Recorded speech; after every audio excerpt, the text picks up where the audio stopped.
Welcome back again series of CCNP 2.0 switch, which is 300-115.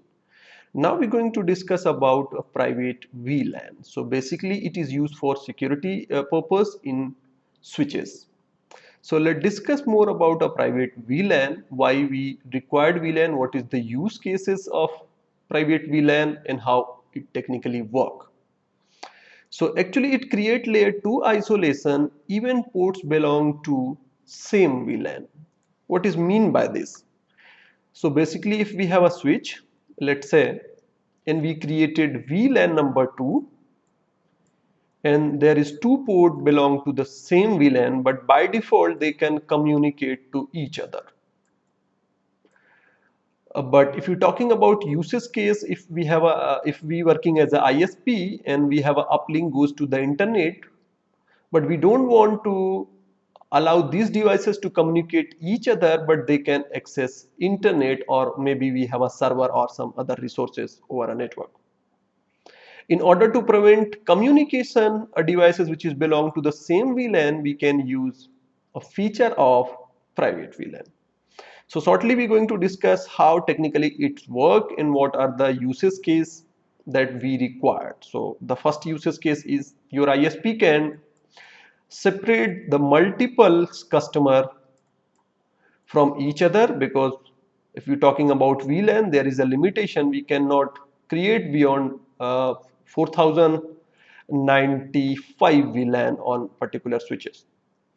But maybe we have thousands of clients connected to the internet, or they want to access internet, but the security reason is, the security problem is your ISP don't want to allow that your customer can communicate to each other because they are connected with the same segments.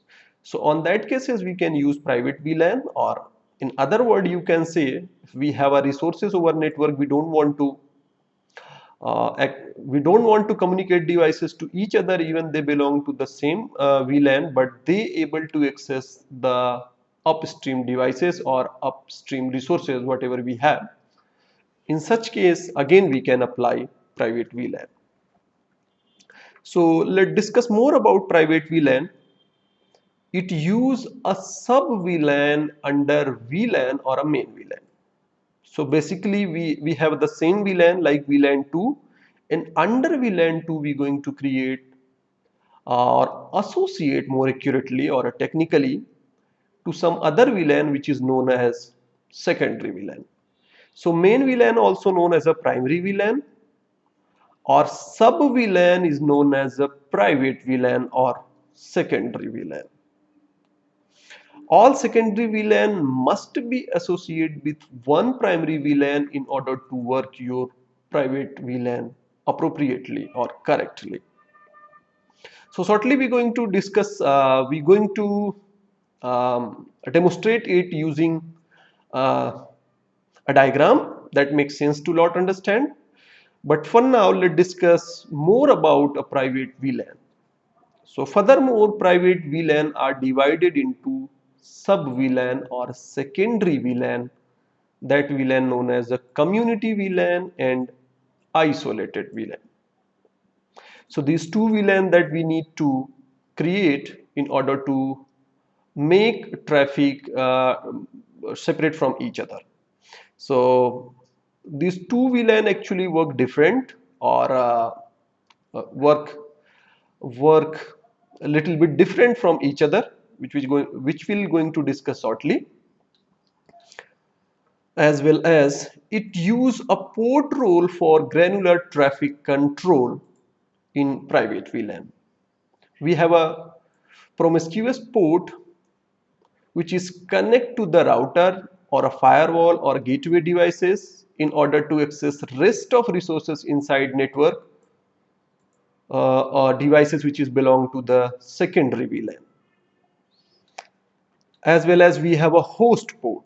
So host port basically used to connect host devices inside a private VLAN. So there is two kind of port that we can associate or assign the role inside private VLAN: promiscuous port as well as host port.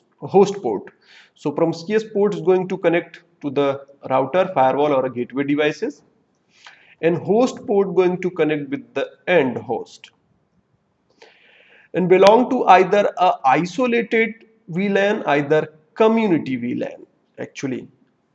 So what is mean by this? Actually this should be VLAN, we're going to modify shortly. So let's say we created a primary VLAN which is VLAN number 10, and we have a two sub VLAN or a secondary VLAN inside this, which is VLAN 20 and VLAN 30.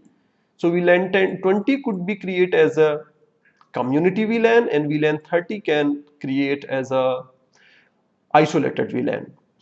So whatever port is connected to the host, that port known as a host port. So no matter it belong to the community VLAN or isolated VLAN, because it is the port which is going to connect to the end host. If we're talking about promiscuous port, which is connect to the internet or a router or a firewall in order to access rest of resources inside your network. And so we're going to discuss more about the sub VLAN. So your isolated VLAN, a port belong to the same VLAN or a same isolated sub VLAN cannot access to each other, which basically means, let's say we have a primary VLAN number 10 and we have a two more VLAN or a secondary VLAN, let's say 20 and 30 associated with the private VLAN, and we created VLAN 30 as a isolated VLAN. So suppose if we have a 4 device in isolated VLAN, they may not able to access each other even they belong to the same VLAN. But we have another type of VLAN which is known as community VLAN. In community VLAN, entire devices which is belong to the same community, they can talk to each other. And devices which is connected to the promiscuous port can access by the community as well as isolated VLAN. So every device can access upstream devices, which is a firewall, a router or a server or some other network resources. So isolated VLAN and community VLAN. In community VLAN, as we discussed, a device which is belong to the same community VLAN can access each other without any problem. Basically, it used to connect a same department so that a department can communicate to other devices or other resources in same VLAN.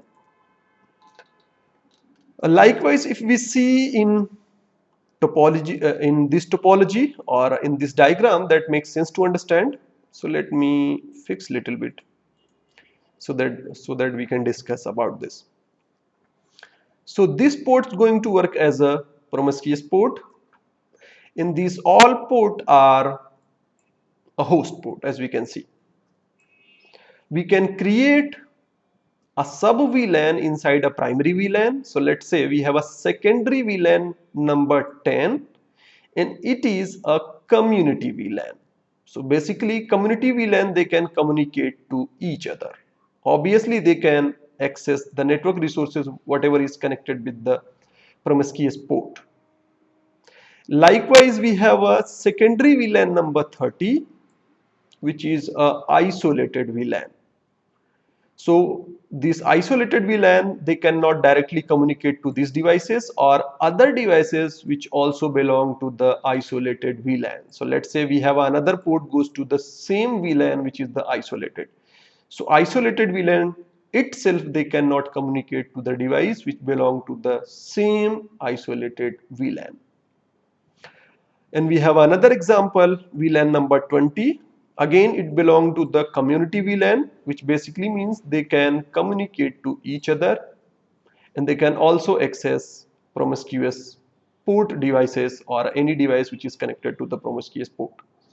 So all these devices can access promiscuous port or other network resources, but in isolated VLAN, they cannot communicate to each other even they belong to the same VLAN.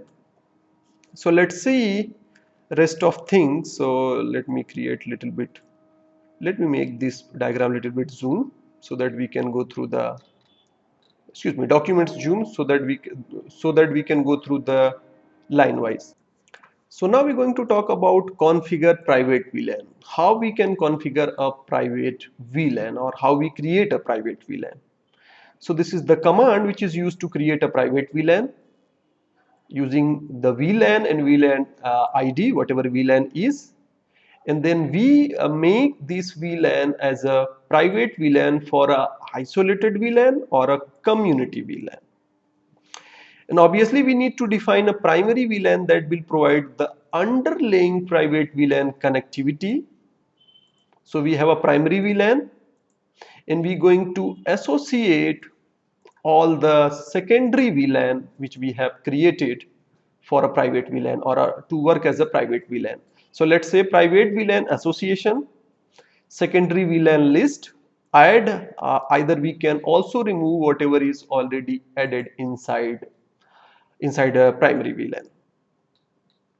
Obviously we also need to define a port role on ports. So let's say on particular interface, switch port mode private VLAN either going to work as a host port or promiscuous port.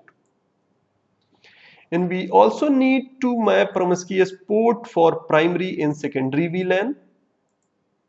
So switch port VLAN mapping, what will be your primary VLAN, and then after what is your secondary VLAN.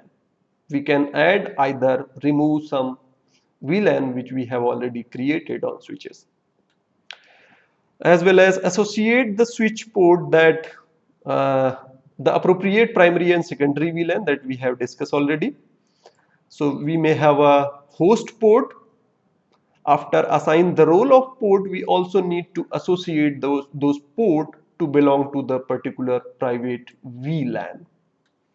So we have a summary, for example, VLAN number 10. Excuse me, let me make again little bit small so that we can see all the things. There we go. And then this is the example. VLAN number 10. It is a private VLAN and we're going to use as a community VLAN. VLAN number 20. Again, it is a private VLAN and we're going to use a community. VLAN number 30. It is a private VLAN but it is a isolated VLAN. So once we created private VLAN, now we need to associate those private VLAN with primary VLAN. So VLAN number 100, this is the primary VLAN, and we're going to associate VLAN number 10, 20 and 30 as a secondary VLAN or a private VLAN. Finally, we need to define which port going to access that particular secondary VLAN as well as role. So interface range gig or whatever interface you have, it is switch port mode private VLAN host, and likewise rest of port is also going to work as a host port or a role which we are going to define to work as a host port. Similarly, we have these port belong to the again a private VLAN, port as a host, and then finally host association VLAN number 100, which is the primary, and then the secondary or a private VLAN. So obviously that port belong to the two different VLAN, which is primary and secondary. So switch port VLANs and then host. Your primary VLAN is a 100 and your secondary VLAN is a 20, which is a private VLAN, and currently it is working as a community VLAN. So likewise rest of things. And final one is we also need to define a port which is going to work as a promiscuous, and then switch port VLAN mapping. This is your primary VLAN and these are the secondary VLAN. Likewise, if we're looking to configure this on switch virtual interface in order to verify private VLAN without adding any host or without connecting any host over switches, we can go through the configuring only the VLAN interface or switch virtual interface to make verification of private VLAN. But I'm not going to configure these things for now. But we have an alternate option which is known as a protected port. So obviously your private VLAN going to support on higher switches, it not going to support on lower switches, or I should say on lower platform. But currently I do not have a platform where I can configure a private VLAN. That's why I decide to go through the configuration of protected port, which is identically close to the private VLAN, but there is a little bit limitation which we're going to discuss right now. So protected port is a similar to private VLAN, but it is work locally. What is mean by this? So let's say we have a switch, we have another switch. In private VLAN, we can create community, let's say community A and community A over other switch connected to the trunk port. So whatever devices belong to community A on both switches, they can talk to each other. And we have a community B, we have a VLAN B which is isolated, and maybe we created isolated secondary VLAN or a private VLAN on other switch. They cannot, they are not able to talk to each other since they belong to the isolated VLAN. So same thing going to be work in protected port, but it is a locally significant. So for example, let's see. For example, if we have a two VLAN, two switches, switch A and switch B, and we created a particular port as a protected port. For VLAN number 2, they may not able to communicate each other, but if we have a trunk link goes to the other VLAN, other switch, and again we define these two port as a protected port, they locally cannot talk to each other, but they can talk to other switches devices. So whatever device is this, let's say this is device 1, 2, 3 and 4. 3 and 4 they cannot talk to each other because they are locally connected to the switch. Likewise 1 and 2 they cannot also talk to each other, but 1 and 2 talk to the 3 and 4, or vice versa. 4 and 3 can also talk to 1 and 2. So this is the limitation of protected port. In private VLAN we can span it over multiple switches, but in protected port we cannot. So it is easy to implement. You just required a single command in order to make particular port as a protected port, but there is no more feature like a private VLAN to work as a private VLAN. So obviously we also going through the configuration. So let me turn on my devices so that we can go to configure a protected port. Devices are up and working, so let's go ahead and apply the configuration in order to verify the protected port working. So in this topology I am going to use two switch 2 and switch 1, which is connected to F0/1 port, and there is a 2 router which is going to treat as a host. So by default they're going to communicate to each other if we do not apply the protected port. And once we apply protected port to this port, they're supposed to not able to communicate to each other until and unless they connected to the direct switch. So if we change the port to switch number 1, they will able to communicate because now they are not directly connected to each other, and even these ports are protected, they can communicate to each other. This is what the difference between private VLAN and protected port. So let me bring my console window and go through the configuration. So this is branch router and interface gig 0/0, and let's say IP address 1.1.1.1 255.255.255.0 and no shutdown. Likewise other router IP address 1.1.1.2.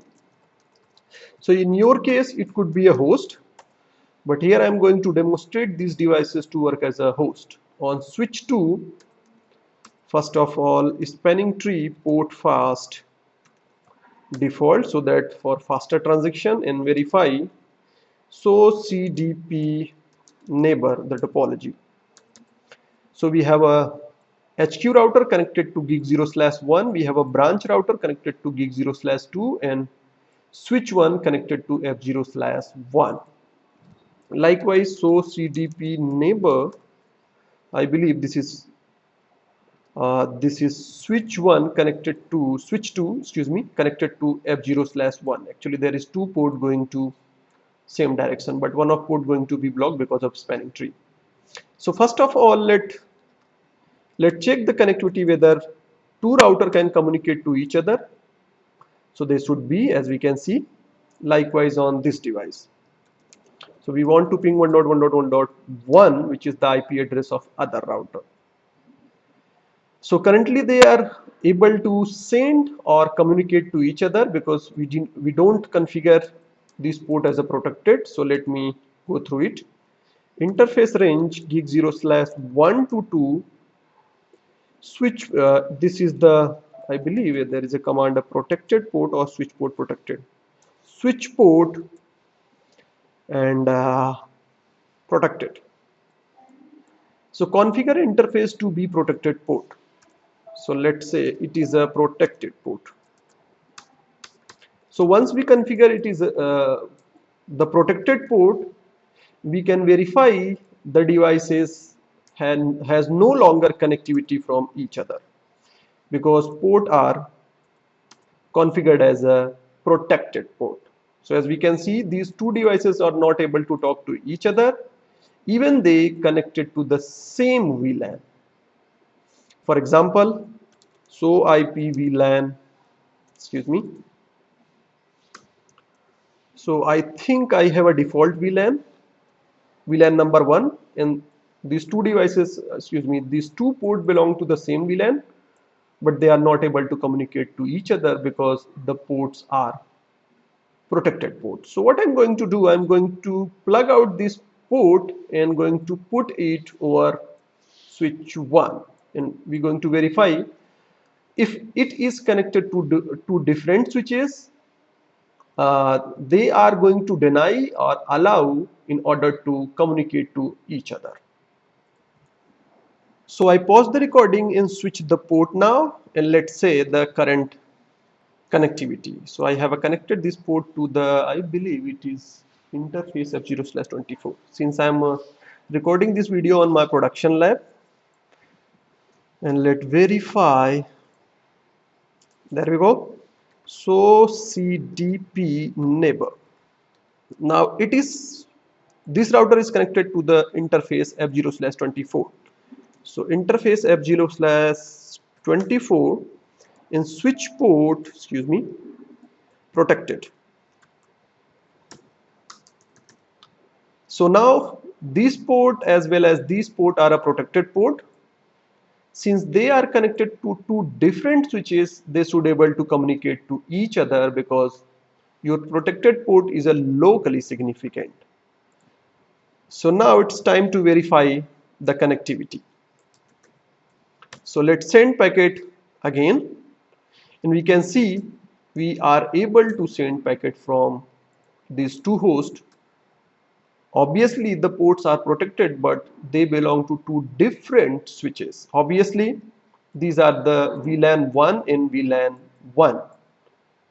So this is what the difference between private protected port and private VLAN, but the result is both they going to work for deny devices which is belong to the same VLAN to talk to each other. But protected ports are locally significant on switch, and private VLAN can span over more switches or over entire, you can say the entire network. This is all about